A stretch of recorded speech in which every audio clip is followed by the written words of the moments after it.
Gledališče pantomime Nak, nepravilen odgovor. Pravilen se glasi sprostitveno gledališke vaje gledališča zatiranih, natančneje kolektiva ZIS.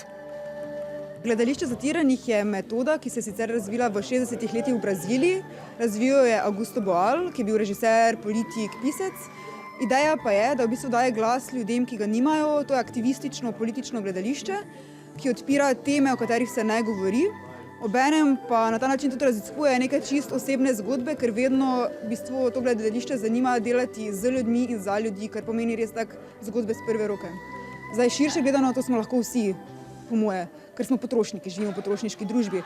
Lahko je to neka čisto specifična skupina, brezdomci, brezposelni, lahko so to res, odvisno s kom se potem ukvarjamo. Lahko imata prostora, kako želita, fiksna sta, ne premikata se, nimata enega petelinjega kroga.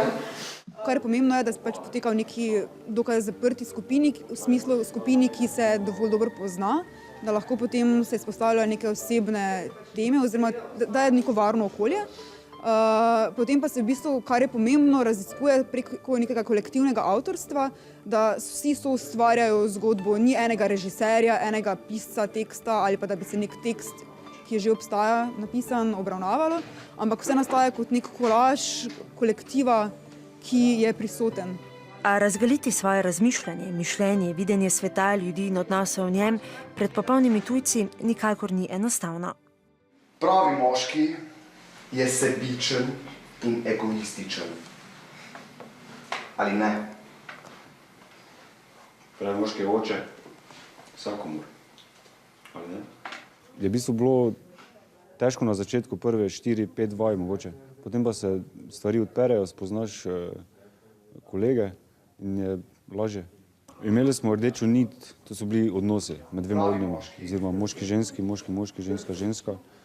In iz to smo pač vsi probali izhajati in smo pač, upam, da smo vsi prišli, da smo vsi našli tisto svoje bistvo, kar smo hoteli sporočiti z svojim delom moškega ali ženskega sebe, kot se sami sebe poznamo.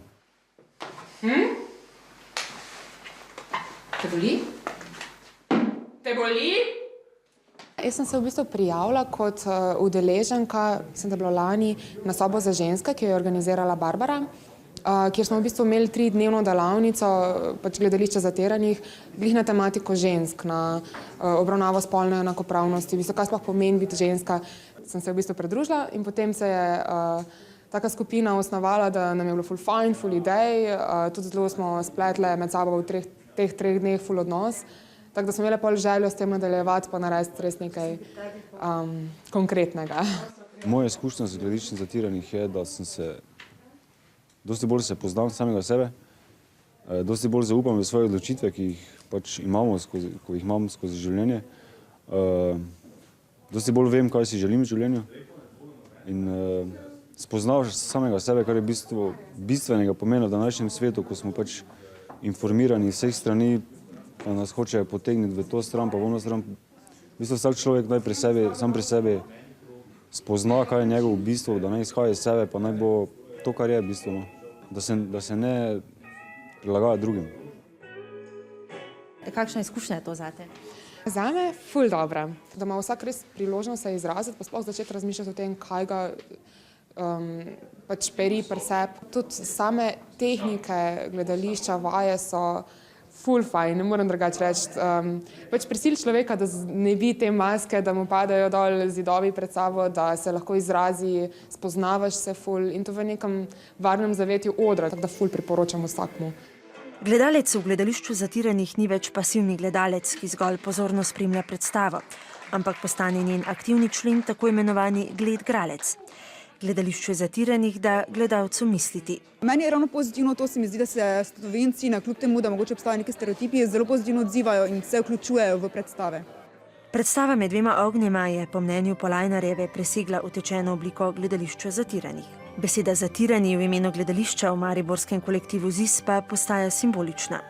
Njihov dom za vaje in predstave je bila Orožnova, živo dvorišče, ki so ga po občinskem nareku izgubili. Zdaj so vaje na eni, predstave pa na drugi lokaciji.